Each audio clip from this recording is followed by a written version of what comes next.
My experience has been, the men that have been in my life, my husband, my father, my son, are often leaving it up to the women to organize, plan, make sure all the pieces are connected.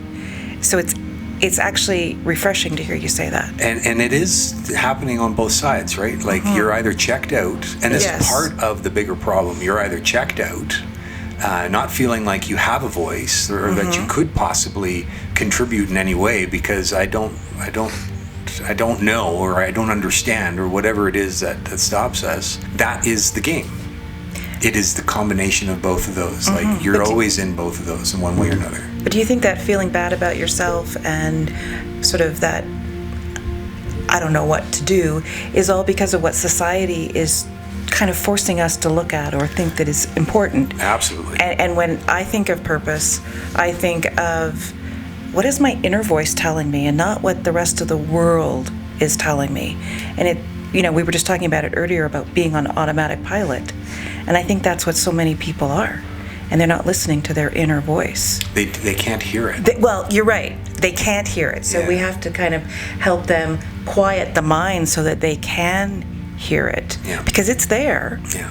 And I always go back to this idea of being a child. And when we were a child, we could hear that pretty loudly. Mm-hmm. And when we were a child, we kind of knew. But somehow, somewhere, people told us, no, that wasn't the right thing. You've got to do this, or you've got to do that. Or I think richer parents are fearful, so they don't want kids to suffer, so they're trying to guide them. Do what's best. To do what they believe is best. And the world's changing right now. Yeah. And I tell a lot of the young people that I come into contact with, if Dad said you should be X, really stop and think about it. Is that career going to be around in 20 years? Because the world is different. Yeah. Well, and to your point earlier, if Dad says you should do X, how do you feel about that? Well, exactly. Yeah. The part of the conversation I think that needs to be discussed is this idea that, sure, you may know what I'm really good at, and I may agree with you, but I don't realize it's special because it comes so naturally. And I think for a lot of people, when they know they're good at something, but it comes naturally, they think, everybody else can do it. Yeah, It's well, that's it, unique. right? Yeah. Right? But everybody else does. We assume that everybody else does it. That's right. Yeah. But they don't. And if we could help people understand that not everybody is the same, and that our uniqueness is really special and worth pursuing, that would be an amazing thing to be able to do.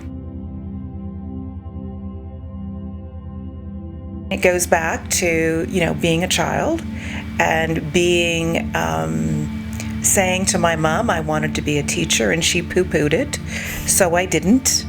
So what did she say about it? Oh, Shelley, you're not good with little kids. Oh, nice. Oh, man. Right. So thinking at the time that being a teacher meant being like an elementary school teacher. So for 40 years, it wasn't... A very limited view of what teaching Totally. is. Absolutely. But then, 50 years ago, there was a limited view of it. Mm-hmm. And there weren't any adults studying 50 years ago. Well, not to the extent that we've got it today, right? She said it with all good intention. But then I somehow, in the back of my mind, always knew. And I think partially having a strong personality that sort of said, I really want to do this at some point. Mm-hmm. And then when I had the opportunity to do it, it just felt right. Like I just knew instantly that I should have been doing this my whole life. But David, it really goes back to that, being a child and articulating something. And what I say to people is how impactful a parent's voice can be. Just one sentence. And so as parents, we have to be very careful how we word things. It's like you being very intentional about the words you're choosing to use. Most of the time. Yeah.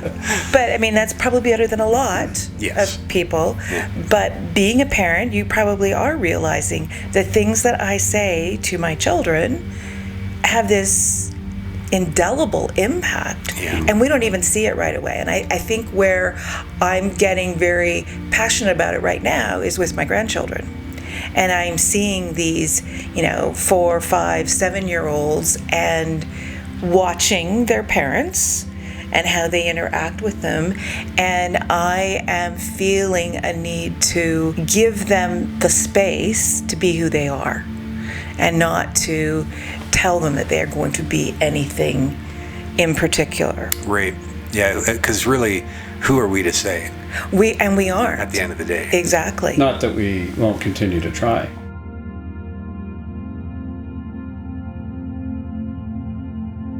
We just do things that are familiar. And I think finding our purpose, if we haven't yet been able to listen to the inside, it's just starting to do a few things that we're not familiar with. Yeah. Start experiencing something a little bit different. I'm not going to say out of our comfort zone because that scares people. There's stuff that we can do that it might just be unknown. It could be comfortable. Where there's a curiosity. Yes, exactly. Yeah, there's. Be curious. Yeah. I spend so much of my time, both in my corporate career and now in my academic career, with people that are so unhappy. Mm-hmm. And I believe that they don't need to be that unhappy. Mm-hmm. And if they did, just listen to their inner voice. So me being a part of this is a little bit of, walking the talk and telling people that there is a way to be happy and to find that fulfillment. I've just spent too much of my career with unhappy people and wanting it to be different. When you put yourself in the company of what we're talking about and people who are playing with this stuff, it is so contagious. Yeah. It is so contagious. All people have to do is show up on January 25th and find out what we're talking about. Hands down. Devin, tell us more about what that means. In January, the first ever Day on Purpose conference will be happening here in Calgary. A Day on Purpose is bringing together a fantastic community of speakers and presenters, people like you and me at various stages of uncovering their own purpose. It will be a day of stories and discovery that will work to make a very high level and at times hard to understand topic relatable and uncomplicated. You are brave enough to start the journey, and we'd love for you to join us.